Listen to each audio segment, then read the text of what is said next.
all the textbooks away for a while. Look around you. Think. How do all the things around us get there? Why do we need money for it? Why do we even have money? We call it economy, but it's become our very lives. So let's unravel it.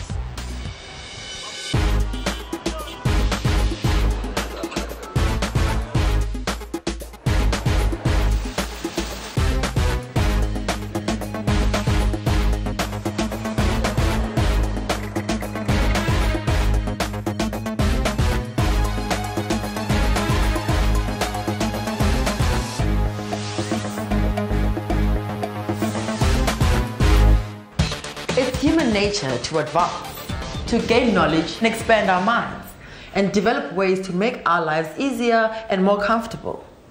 Once we've taken care of our basic physical needs, like food, clothes, and shelter, our desires grow. We now want tasty food, nicer clothes, and a more comfortable home. It's like a taxi gets you there, but a car gets you there more comfortably. A basic car is fine.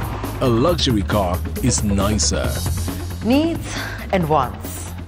How do we fulfill these needs and wants in the modern world? Money.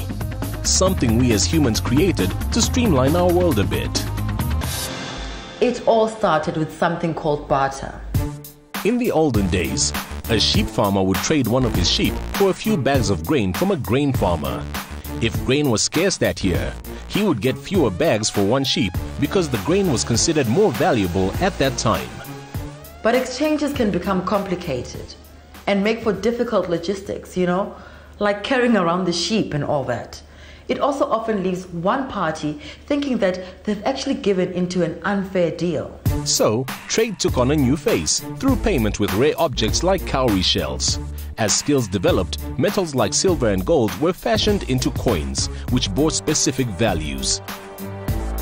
This was followed by the production of paper banknotes. Along with the development of exchanges through money came banks. Safekeeping, lending and borrowing of money soon became a business in itself.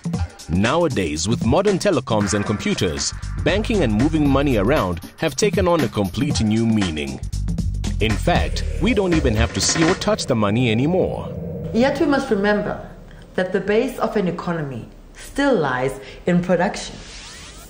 What a country produces defines its economy. GDP, or Gross Domestic Product, is a term used to describe what we produce. It is the value of all the agricultural produce, mined products, and manufactured products put together. In order to produce something, you need resources, and these would depend on what you produce.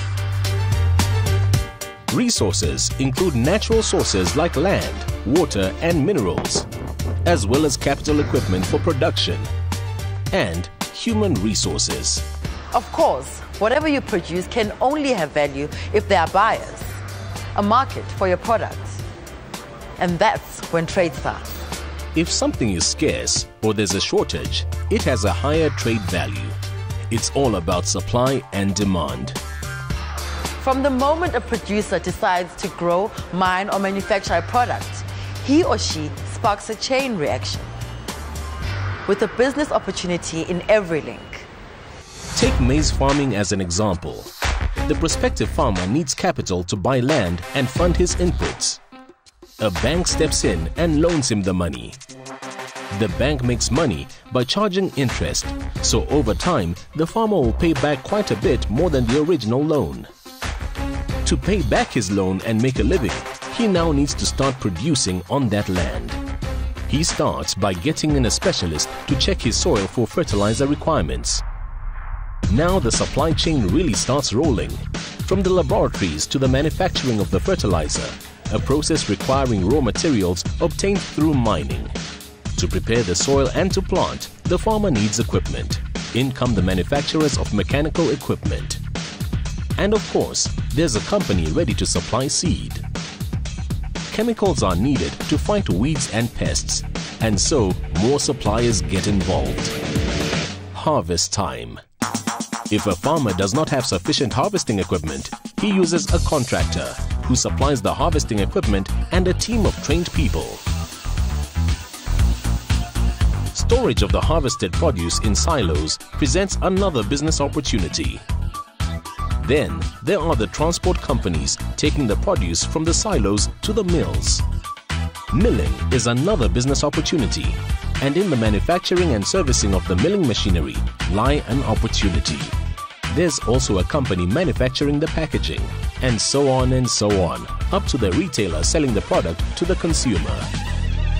And don't forget all the extras needed, from cell phones and computers to fuel, all with value chains of their own. To allow an economy to grow and people to flourish, a government must provide a solid base, an infrastructure allowing for aspects such as energy supply, telecommunications, transport, import and export.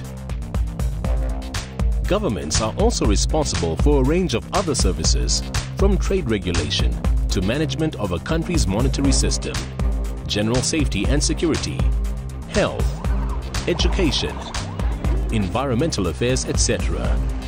To do this, they need money. And this is where tax comes in.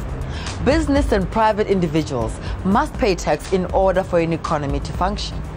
In South Africa, we have different taxation systems, such as 14% value-added tax and income tax, which is based on what you earn and is administered by SARS. Then there are the less noticeable taxes, from fuel tax and import tax to the so-called sin tax on products such as cigarettes and liquor. But pay we must, since we cannot function as a society without government services. Governments also play a large role in facilitating cross-border trading, the import and export of products. Like the economy of a country, the world economy works on the same basic principles of needs, wants and scarcity. If China does not have enough grain, they can buy it from a country like South Africa. By selling it to them, our country earns valuable foreign income. The more our country earns, the wealthier we are as a nation. But if we import more goods than we export, it's a dangerous sign. This is called a trade deficit. And deficit is never a nice word. So let's get going. Start thinking about where you want to position yourself in the local and worldwide economic chain. It's simple, really. You can satisfy your own needs and wants by satisfying the needs and wants of others. Just feel the buzz.